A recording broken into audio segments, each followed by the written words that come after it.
Hey, I am Adrienne Cobb, the founder of My Wild Magic um, energy work, doing energy work and readings with people and things, angels and ascended masters, and lots of good energy in that way. So, with our lockdown situation that most of the world is in, wanted to do a little healing energy work, a little Reiki healing work with everybody, calling in some of the other energies as well to support us. And had a little bit of a technical difficulty getting on at noon today, so I'm running a little bit late. Just a lot of people, I think, probably on social media right now and doing lives and stuff. So running a little bit behind, but here now, everything opened up. So we'll go ahead and get started. We're just going to center ourselves, a little prayer for grounding and energy. And then I want to go into, our capacity to be grounded with ourselves, stay happy with the natural rhythm of our breath, breathing in and out. Letting go of all the cares and concerns of the day and of the world. Coming back into center, breathing in and breathing out. Watching that rise and fall of your breathing as it goes up and down your spine. Coming into a one heart breath with our own divine presence. Calling forth your divine presence, however you may call it, your God presence, I am presence, cosmic Christ presence, energy from source, universe. So whatever that higher part of you is, to go ahead and call it down to stand before you. So instead of you rising to it, call it down to you. And as you breathe into that energy, just go into a tender embrace with it's like a one heart hug. So we're just going into a one heart breath where we're going to start breathing in a one heart breath, like an infinity symbol between your heart and the heart of your presence. And you lean in with your left shoulder, go into a tender embrace, and just let yourself be held. And notice what feelings come up. You might feel safe and protected. It might feel peaceful. But what we do want to call into it is some elevated emotions. We can actually drop things into that field. So we're going to drop into the energy, that sense of unconditional love and acceptance. We're going to call into the frequencies of, in that breath, feeling unconditionally loved and accepted, joyful, calling into the energies of higher bliss. Calling into perfect health and well-being. And just feel your whole body get a little bit supercharged with that one. Calling in perfect health and well-being. All right, now again, we're just going to breathe while we're in this tender embrace. I'm breathing in. I'm breathing out. Usually takes 3 to 10 breaths, and you'll just find yourself all of a sudden just surrender, just relax into it. Knowing that you choose this higher presence above all else. Like that is, out of your free will, maybe the one most important thing to do is to choose your own higher presence above and beyond all else. Because there's so many illusions and things that go on in this world. But once you have that connection in place, you'll find you're in way more integrity and light and energy as we move forward in the world with other people. So it's actually way more unconditionally loving with others when we have that energy, that presence of connection. So again, breathing in and out. Feeling that light and that love. And just dropping down. And now as we call into the Great Central Sun Angels, which is my tribe of light, we all have different tribes of light that work with us. Angels and star beings and galactic councils and ascended masters and just different beings, right? So we're calling in to each of us within this quantum prayer field that we're opening up and sealing it in the miracle mantle, the mighty Elohim, Seraphim, Cherubim, the ascended masters, and the all-consuming violet transmuting flame, and just feeling that violet, clearing out all viruses, all imbalances, all negativity, fear, discord, sending it off into your house, your environment, wherever you may be, and then sending it even further out into the world, that violet transmuting flame. Calling into the ruby flame of divine peace, again, flushing through your body like this ruby flame of light, just clearing through all your energy field, your nervous system, your brain, your spirit. And then as that energy is clearing all the way through, we are opening and aligning to the energy and sending it through your home, this ruby flame of divine peace, and then sending it all the way out into the world around you, just blazing that energy all the way out and feeling it into the world. And then opening and aligning, calling in the third flame that seals us, this triple fold flame of the all flame of divine grace, and allowing that cosmic Christ flame to begin blazing through our energy field on all levels, blazing through it, feeling it clearing your spirit, clearing your emotions, blazing out into your home environment, the energy of divine grace, again, out into the world itself. And then just saying to the world, as we call forth Mary Magdalene, saying to the collective consciousness and your own unconscious energies and thoughts, blazing through, you're just saying the word, be still. And you're just saying the word, be still, to the collective, and just let everything get quiet, everything go down and get quiet. Just be still.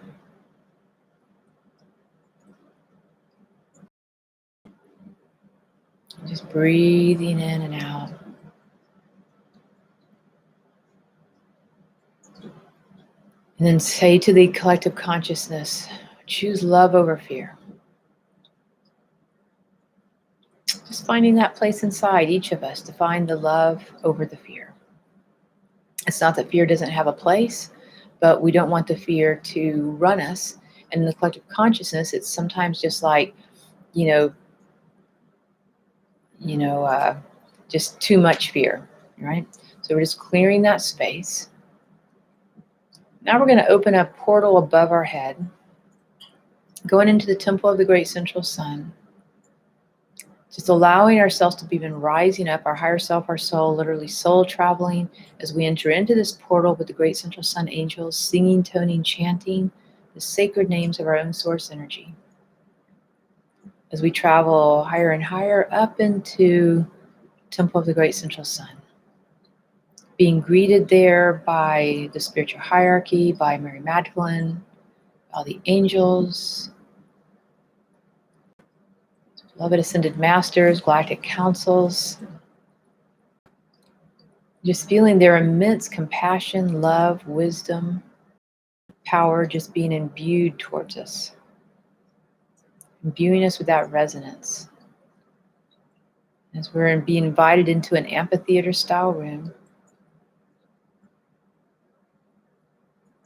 I want to give us an opportunity to start looking at the collective, the energy around the planet. All of our collective thoughts and emotions makes up like a field of energy around the planet that is sometimes called human effluvia.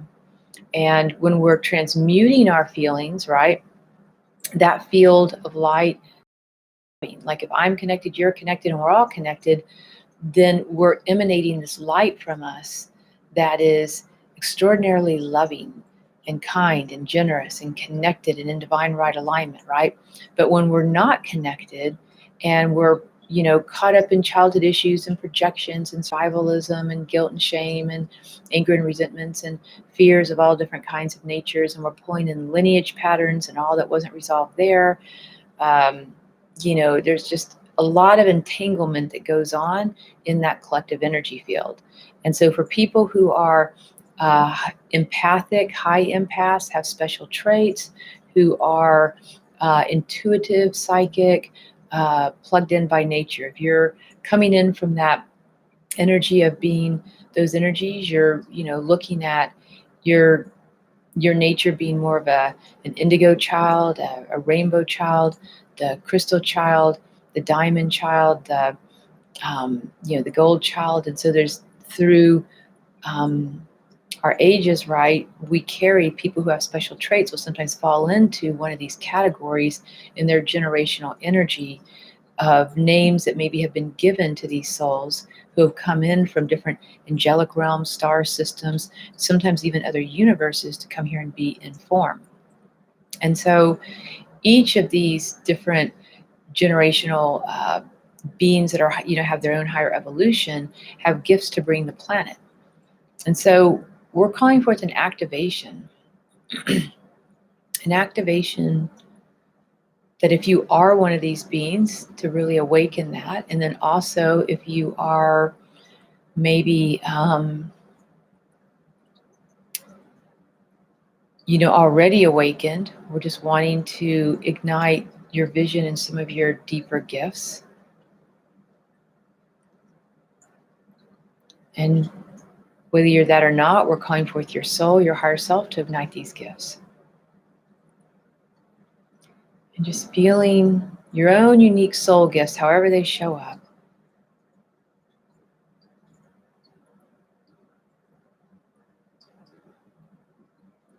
Asking your own tribes of light, guardian angel, your own higher presence to begin bringing into focus right here, right now for you, either a feeling, a color, a vision, some reference point, a clairsentient knowing of the unique gifts that you're bringing the planet, that you have a sensitivity. So notice what you're most sensitive to, or where you have most passion, or where it is you have most love to give. And just breathing into that energy and just noticing it, being aware. Some people have great compassion. Some people have a lot of soul wisdom that they like connecting and sharing. Some people just put love upon, before all else. Some people are very powerful spiritual warriors of the light that you would really want helping you in the world and starting new projects and new things that bring forth good energy in the world.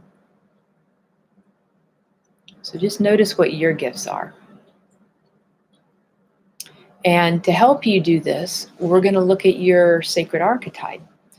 So in terms of your soul blueprint, there's certain kind of a formula to it in a sense, but one of the things is your sacred archetype. And this is going to be that's going to really help you to ground yourself and empower yourself when you're dealing with that collective cloud of energy. It's sort of like an iCloud where all this information is being stored. And we're all sort of plugged into, just like we're plugged into the earth, we're also plugged into right above us in this collective cloud. And if you don't know how to stay grounded in your physical world to your body, people and situations can kind of come in on your energy, but that's only because you're not grounding yourself in negative space. Same with the collective cloud. If you're not grounding yourself and strong maybe in your heart, in your spirit, your mind, your energy, then that collective cloud can come in with you as well and start influencing your thoughts and your energy, such as the mad rush for toilet paper. That's a big one. Or people who might be buying up lots of ammo to go with their guns, or people who, or kind of going inward and withdrawing out of their fear. Like you can do the quarantine, right, which is a healthy, good thing to do. But if you're doing it out of your love, like for me, I choose to do it because I know it's helping the earth to clean up, that there is, without all of us interacting and putting pollution and driving, it just is making the earth a little cleaner. It's giving it a jump start to kind of be in a better place. So to me, I don't mind self-quarantining because I think of it as loving to the earth right now and not using as many resources. I think of it as loving to myself because it's just a healthier thing to do right now. I think of it as loving to my neighbors and my community and to the world as a whole by not maybe even just being a carrier. So instead of doing it out of fear of something or someone, I'm just choosing to do it out of love. It's just a simple shift in perception, right?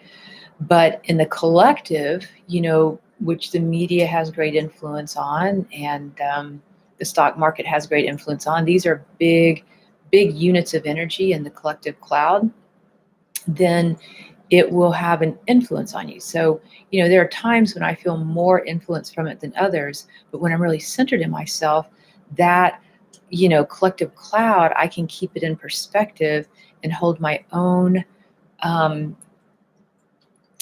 inner well-being, inner peace, inner higher perspective on things without being influenced by this person, and that energy, or this collective cloud or that energy.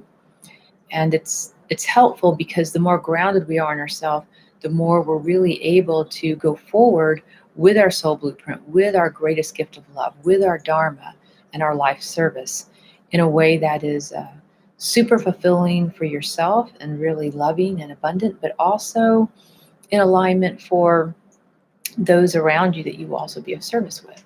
So it's like a win-win-win all the way around. So one of the things, again, that can help is understanding your sacred archetype. So the sacred archetype is like a digital image of your higher self. So your higher self is like up here. It kind of deals a lot with the higher mental body, the seventh chakra. So in your mental body, you have a lower mental body, which will sometimes bring out lower ways of thinking and old belief systems. And you have your higher mental body, which is way more creative and tuned into source energy, tuned into your tribe of light and intuition. So when you go into your higher mental body, one of the aspects of consciousness that you're dealing with is your higher self. When you're in your heart, you're dealing with more your soul energy, and that's dealing with that part of consciousness. When you're down in the solar plexus or below, maybe you're dealing with your physical body consciousness. You see, so there's different levels of consciousness that we can access for different reasons. And it's good to be connected to all of them. But when I'm trying to figure out what to eat for lunch, or which superfood to take, or if I should go for a walk or do rowing or whatever, then I might want my body's wisdom. I want to drop into that consciousness. If I'm navigating a conversation with somebody in my life and it's more of an emotional or feeling thing, then maybe I would go to my heart. If I'm trying to get higher perspective in my higher self as to how to make a decision on finances or a decision on my business, then maybe I want my higher self's idea of that. And then sometimes we'll go up even higher, which is more that cosmic Christ consciousness, I am consciousness, God consciousness, again, whatever word you want to call it. But that part of your consciousness is really good just to let go of everything, listen to your own higher consciousness, and let it basically download into you what might be in your best interest. So sometimes you can just let go of all of it and just be in that union. And that's why doing the one heart breath is so powerful, because that's the part we're calling in. And when you're in harmony to that once a day, 1 second a day, it will start making a difference and a shift in your life. And if you can hold it for 10 seconds, even better. If you can do it 3 or 4 times a day for 10 seconds or 20 seconds, it's going to start changing your life, because this higher power part of you already knows what you're capable of and all the resources that are designed for you, and it will start flowing in that direction without you having to really do much. So it's a super good energy. So to access the sacred heart archetype, which is right there at your higher self, right around that 6th, 7th chakra, 8th chakra kind of energy, to do that, I just want you to close your eyes for a moment and begin breathing in. I just want you to focus your awareness on your higher self. And as you're connecting to your higher self, and we're going to call in a sacred healing chamber, enfolding all of us in a sacred healing chamber, in your own personal sacred healing chamber. And in the energy of your sacred healing chamber,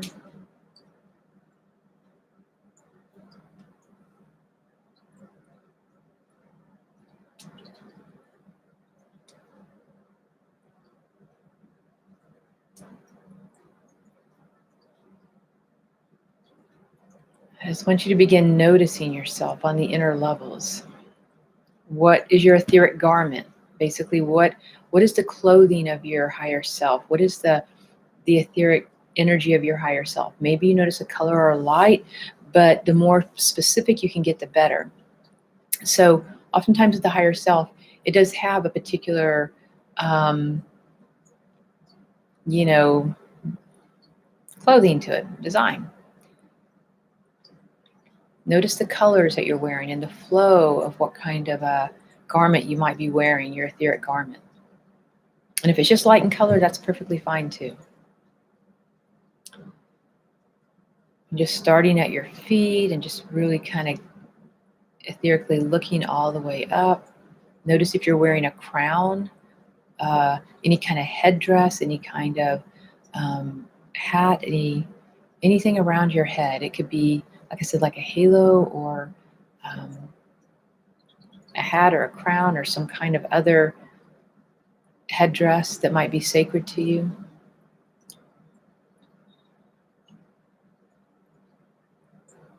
Now begin to notice if there's any jewelry, any bling on you. You know what I mean? Like, do you have any rings or necklaces or earrings, or again, kind of like headdresses, things that are on, any tattoos or um, meaningful objects on your body that are magical for you, because your soul, your sacred archetype, is an accumulative energy of your soul's lifetimes, not only physical lifetimes from this world, but dimensional lifetimes. And so sometimes these objects may not even be of this world. But when there is something deeply meaningful, maybe a ring that a magician wore, or a crystal headdress that a priestess wore, or a some kind of religious or spiritual symbol or necklace that you might have wore a lot, these objects can have meanings. And so now notice if you have any gemstones, amulets, any staffs or swords of light, a wooden staff that you walk with. Notice if you have in your sacred healing space that belongs to your sacred archetype, any libraries or books. Some people really collect that through lifetimes. They have their own library on the inner levels. Now notice if there's any totem animals, any spirit guides and totem animals that might be significant. Some people have Native American totem, like guardians that are with them, or African priestesses or shamanic energies with them. Sometimes you have an owl or a hawk or a wolf or a bear. Again, that you've made a personal relationship to this being at some point in time, that it is still connected with you on the inner realms within your higher self. And it's just good to know this is your own room, your own space. It's sacred to you. Nobody else needs to be in there really, unless you invite them. And it has all these sacred objects, healing plants or herbs, trees. And just really letting it build up. And now I want you to notice the feeling. I want you to really step into the feeling, because this is just you at a higher level. So I want you to step into the feeling, be in the body of your sacred archetype. Notice how you feel. If you sit a little taller, if you feel more wise, if you feel more calm, more loving. For some people, they might even have wings, fairy wings, angel wings. You might look a little more alien. You might look a little bit more interdimensional. But just notice how it feels being in your own skin, your own etheric energy on that higher level. If you feel more confident, because you remember you're in touch with all that you know.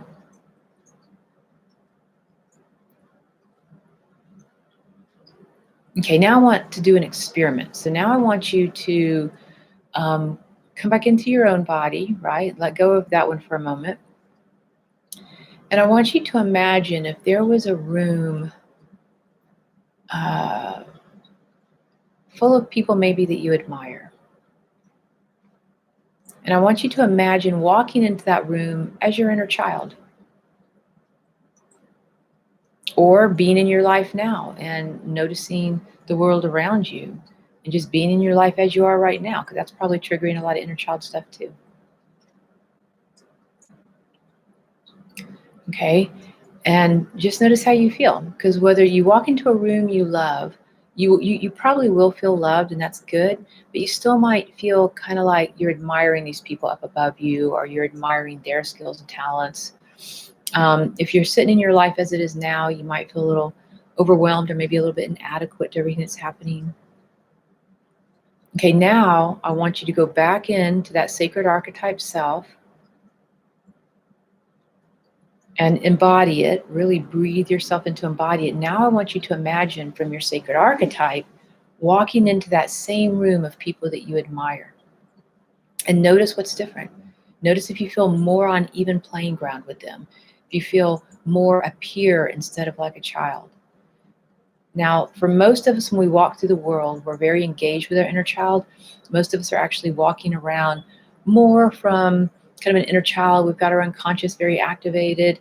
Even if we're conscious, we still may not have that higher self-esteem and confidence, even though maybe we're not completely engaged in our inner child and unconscious issues. We still also may not be at this higher level either, right?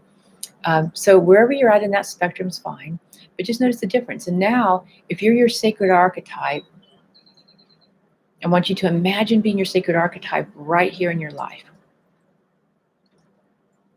And how that feels to you. Does it change your perception? If you see things a little different, if you feel a little more confident that you like you're going to be okay, that you'll know how to handle things, your sacred archetype is incredibly wise, incredibly capable, incredibly healing. It can govern you. It has immense guidance to it. And so just feeling this whole force field of energy around your,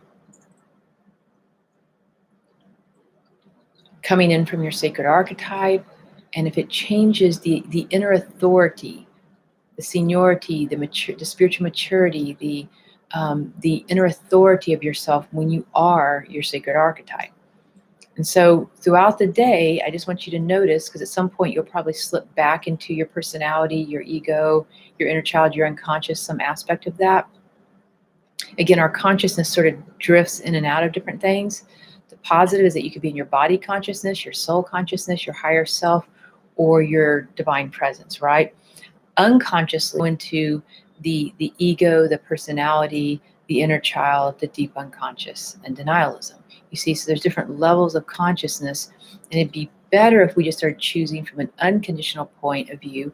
I'm going to choose to sit in my soul in this moment, or my higher self, or my divine presence, or even my body's wisdom.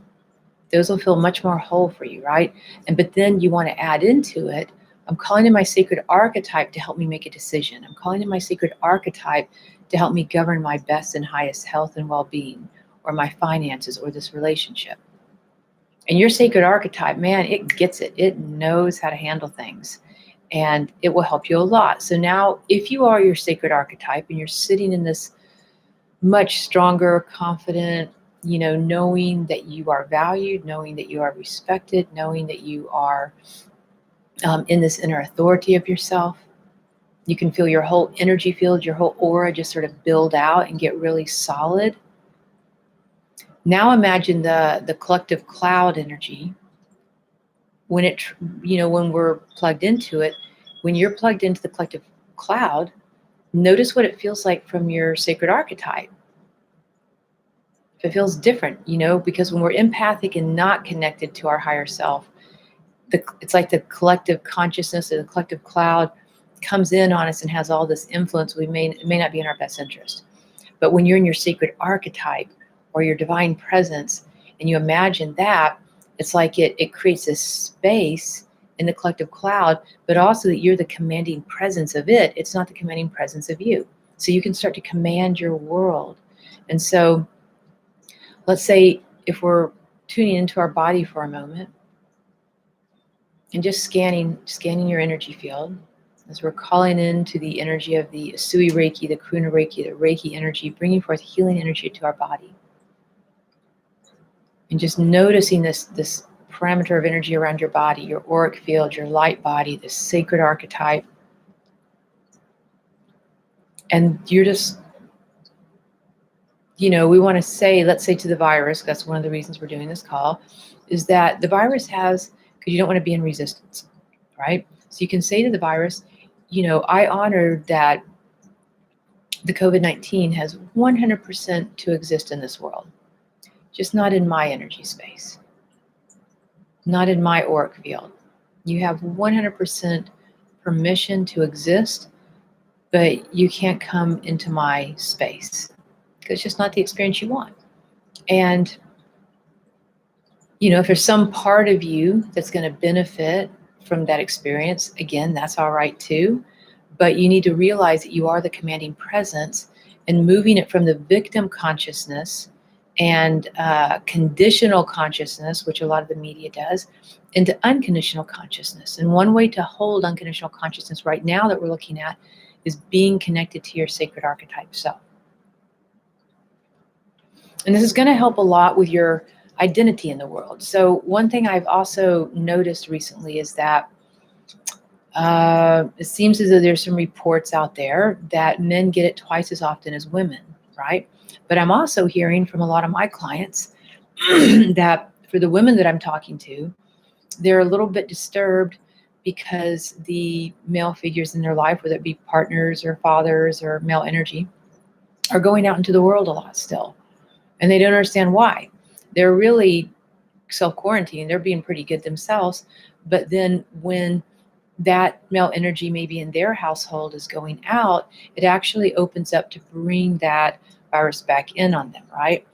So with that, I would wonder if, and this I don't think is limited to men. I think that anybody who has a pretty strong character and is a provider for their family might be feeling kind of inadequate, that they don't know what to do with themselves. They don't know their own value unless they're doing something, which male energy tends to do more like that in that way.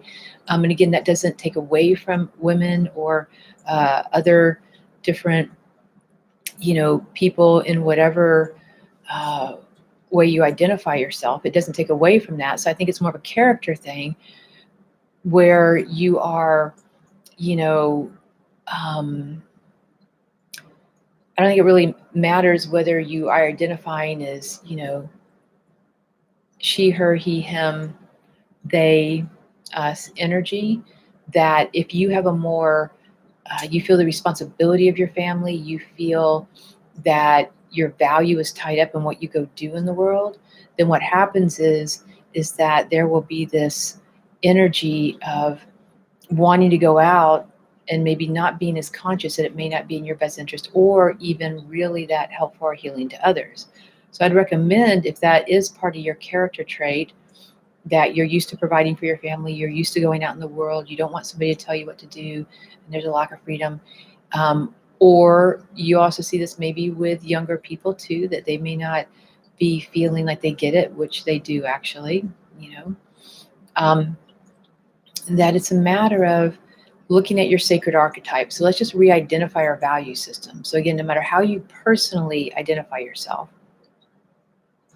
I want you to notice if you're having a hard time, a restlessness about sitting still, just going inward,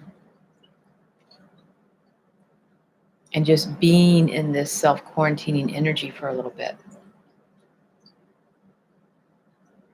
on behalf of yourself and those you love in the world around you. If you're having a restlessness, a hard time doing that, maybe you just don't relate to it. Maybe you don't want to be afraid of a virus. Maybe you don't feel like it will affect you. And all those things are more than likely true, right? But when you breathe into your sacred archetype and just ask your sacred archetype, really being present to this part of you that has all this wisdom from eons of time, however old your soul actually is as an individualized flame, and ask it what's in your best interest. And just notice your value if you were to do nothing, if you were just to let this whole thing just pass the world by.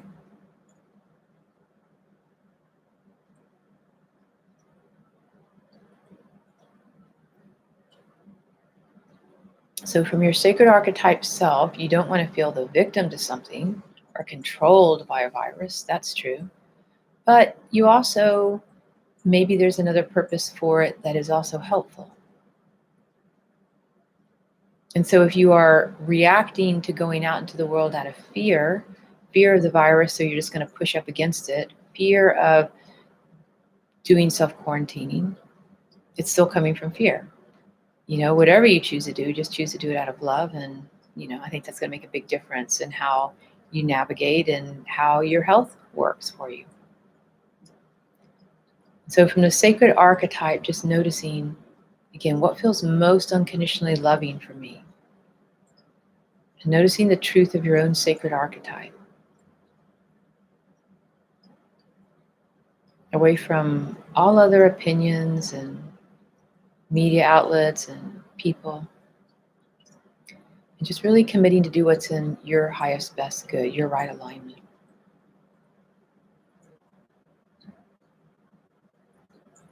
As we just give thanks for this happening, harmonizing and balancing, knowing that everything's being taken care of. I think for any of our personalities who want to take care of something in the world and feel like we have to go out and fend for our family and go do things, just want to take a deep breath and noticing everything's okay.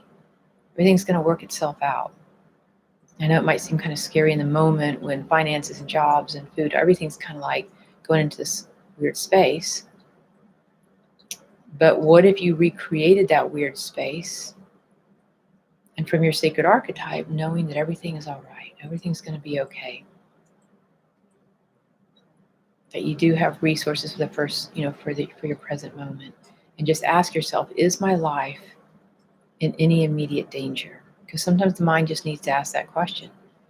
Is my life in immediate danger in this moment? More than likely not. And so you want to relax into that. And when it comes to going out and doing things, just notice, is that something that I really need to do or want to do, or is it something that I'm reacting to? I think sometimes it's hard to tell the difference, and we want to start discerning that better. And your sacred archetype can discern what's really going on for you.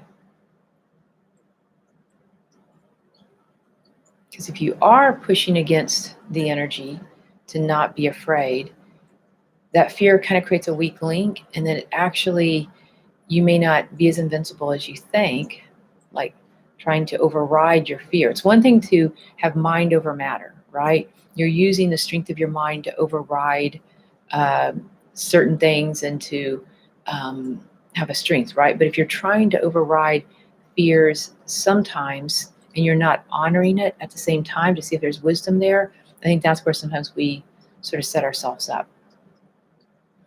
Just breathing in, asking that we be sealed in the all-consuming ruby flame of divine peace, that we're harnessed and connected with our sacred archetype, moving forward in our life, making really good decisions in our life, feeling that sense of self-esteem, self-confidence, feeling valued from this internal reference point, not what we go do in the world, but this internal reference point.